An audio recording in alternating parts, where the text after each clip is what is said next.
Hey guys, welcome back to some Ravenswatch. Hope you're doing well today. We've been taking a bit of a break from the game because I didn't want to burn myself out. I've been playing quite a bit of it, and with only the first chapter out, it's only so much to do, so just eased off a little bit. Been playing a bit of Remnant 2. We're going to do some more again, and we're going to play random, so we'll see who we get. Melusine. She's pretty strong. Deep beat, so every 4 attacks that hit an enemy, we can do a big blast around us. Spring water is just really strong, but I want to do deep beat. That one's kind of fun to get. Alright, so there's a grimoire. We're going to go down, see what's next to it, and then see about maybe getting some legendary upgrades since that grimoire is right there. And I definitely want to play around with getting all of my things upgraded and then getting the 4 attacks in there so we can get those waves of damage.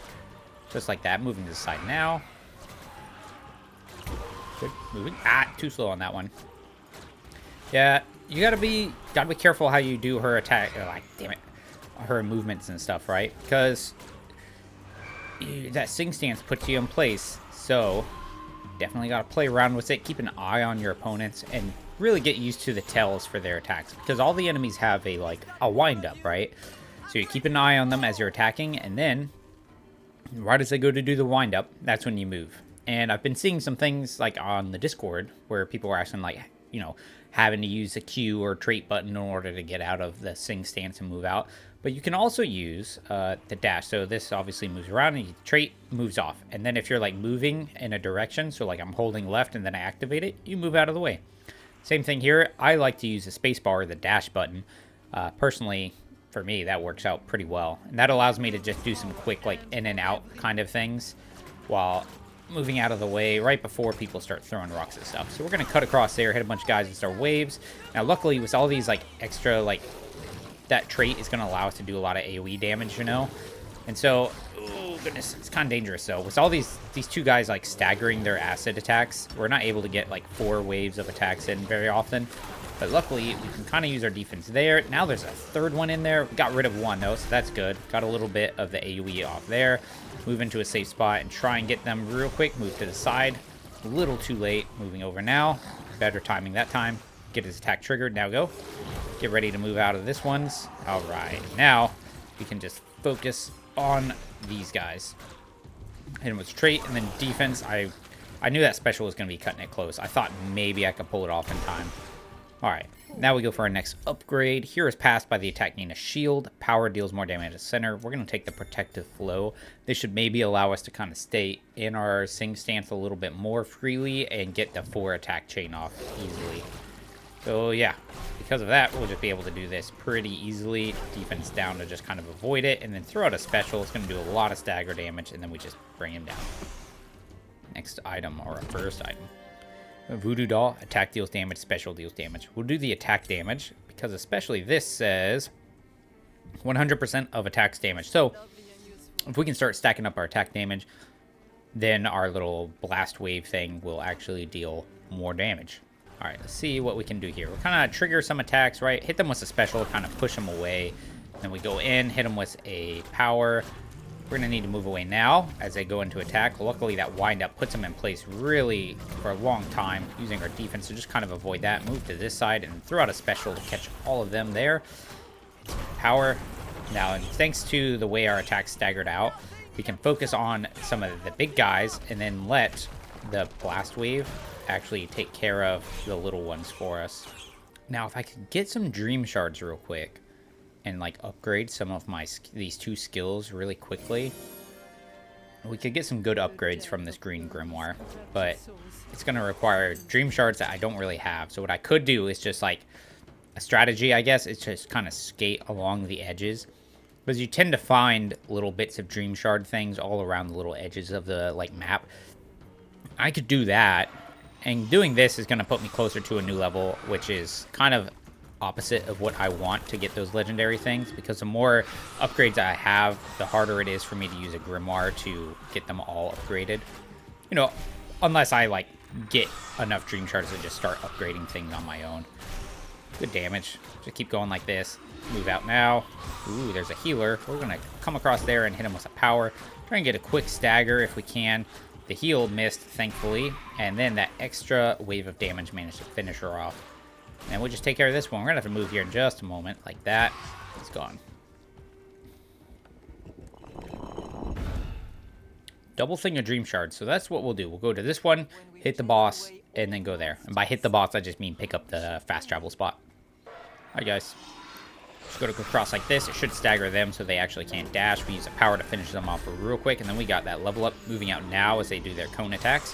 We're able to get both of them triggered at the same time in the same direction. So then we can just freely attack and not actually have to worry about playing around them. Unlike that other spot with the big ghouls. We had them staggered and that was awful. We were unable to do a lot of attacks. Next upgrade, defense triggers our power. Very strong.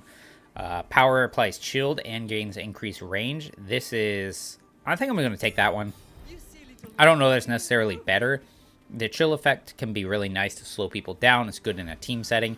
But also, the extra range is just really nice. I found that I really like having that range. It does wonders for me.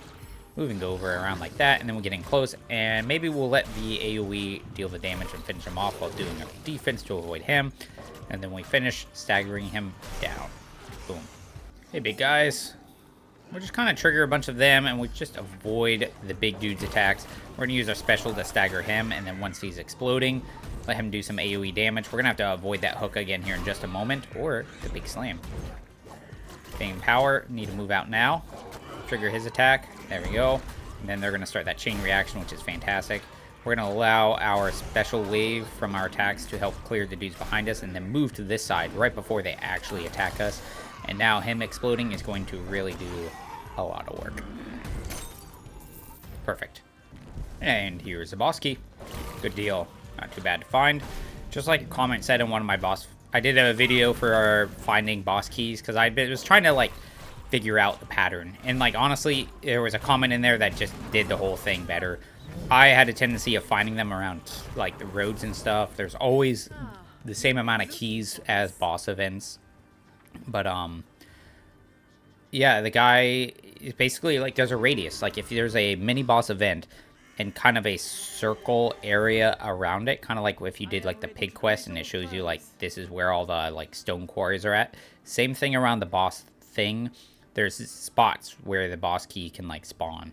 So if you get kind of familiar with like what typically are good spots for the keys to spawn, you just kind of go check those areas around the boss event and then you can find them. We'll do that. And then we're going to go ahead and do the grimoire now. I could like wait and try and get some legendary upgrades for it. I don't really feel like waiting though. I'd rather just do the fight now. Plus, it's going to help us out when we go to fight the boss event. That's going to really allow us to actually win the fight. We managed to stagger him there. I wasn't feeling too threatened about my position there. It was a little close, but we're going to go around and we're going to trigger everybody's attacks and then put ourselves in a better spot, right? And we'll just allow some of the AoE damage to work for us, get ready to use our defense to avoid that, and then we go on this side, use a special to help finish them. Just like that, man. Play it careful, play it safe. Get yourself in a good position. Let's go ahead and upgrade 2 times. We did get a legendary upgrade, so it's going to do 160% of our attack's damage. And we get 14 shield for that. Very solid. Let's go do the boss. Alright, we're going to trigger a bunch of them, right? Just like that. Throw it out there. Big AoE on that special, or our power. And then we're going to let some waves from our attacks actually do the damage. Move over while they kind of cut across each other, trying to hit us with the acid attacks. Now we're going to bring him down and then move to the side with him. And then just, again, let some of the extra wave attacks finish off the little guys while we bring him down, focusing all our attacks on him. Good thing is, too, with this big one, we should be able to clear out some of the extra little ghouls. We have to be careful with a bite, though, because we're going to be rooted in place pretty well while we do our attacks. So maybe I can, like, kind of tank through it by using the shield trait that we have, or upgrade. See how well it does. Still took damage. Not necessarily great. I need to make sure I'm using my power and stuff, too. I'm so focused in on doing the auto attacks, I'm kind of forgetting to use my other attacks. Somehow it feels like he's actually missing us, which is very interesting. Using our special to get some good chunks of damage out. There we go. We're going to use our defense to avoid that. Like so. We took a tiny hit, which is a bit of a bummer, but, you know, it'll be fine. He's going to try and bite us again. Throwing a rock. Oh, my keyboard stopped working. Oh, that's awful. Did you see that? Like, I just straight stopped moving there. I'm losing control of my keyboard again. I swear, all my stuff, like, wants to break all at once like this. Moving away. Moving away! Come on. Ho, ho, ho, ho, ho. Oh, there we go. Oh, Jesus. Stop, keyboard.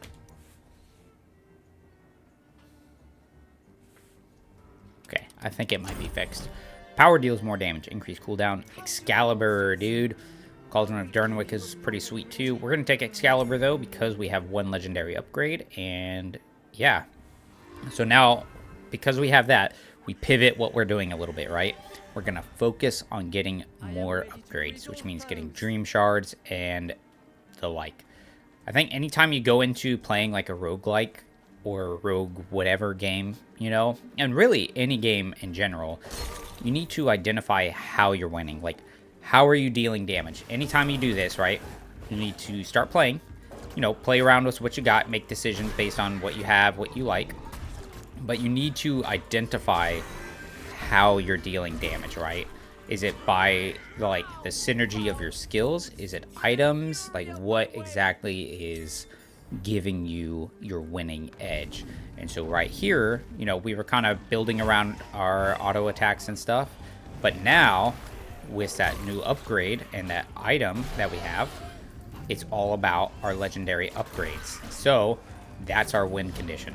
So you need to identify that and then build around whatever that is.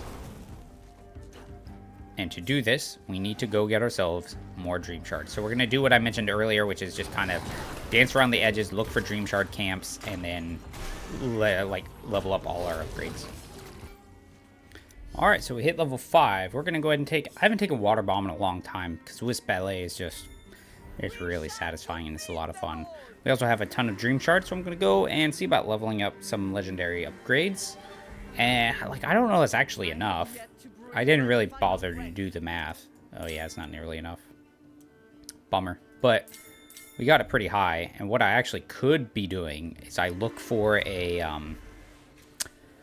whatchamacallit, another Grimoire. That would really do the trick right now. And honestly, like, what I could have done was find that first and then use, like, a whole bunch of the upgrades from that to do the trick for us. This is a red site. We don't care. Actually, maybe we could use this. We're going to wait until they laser beam, and then we will go in with our ultimate like this, now that we're somewhat safe from their attacks, and then watch it just chunk them down. Easy. Let's see if this tells us where Grimoire's at. Yep, there's one right there. Let's go do it. We've got about a minute left on our ultimate. Probably won't be off cooldown when we get to the fight, but, you know, I think we'll be okay anyways because we can do so much AoE damage. Because Melusine is just really strong. Just really strong. Strongest in the game? Maybe? Who knows? She's definitely one of the stronger ones. She's just a little bit trickier to get used to with her different stance to attack and stuff. 20 seconds, we should definitely be done by the time that is really even off cooldown. Move across like this, we're going to catch them. We're going to use our defense to avoid some of them while moving over to get that healing cultist so that we can actually win this fight without any problems. Moving over to avoid the acid stuff. They're coming in, so we're going to start dancing around, get rid of them, and then move over. Special to kind of push back and deal damage, and then we can start getting some AoE damage, moving out, dodging through them because they're going to come at us. We're going to activate Wisp Ballet now. We're in a decent spot, and this is starting to take a little bit longer than I wanted. They did not get those two at all, but we got them anyways. All right. A little bit of a waste. Wait, hold on. Do some math here.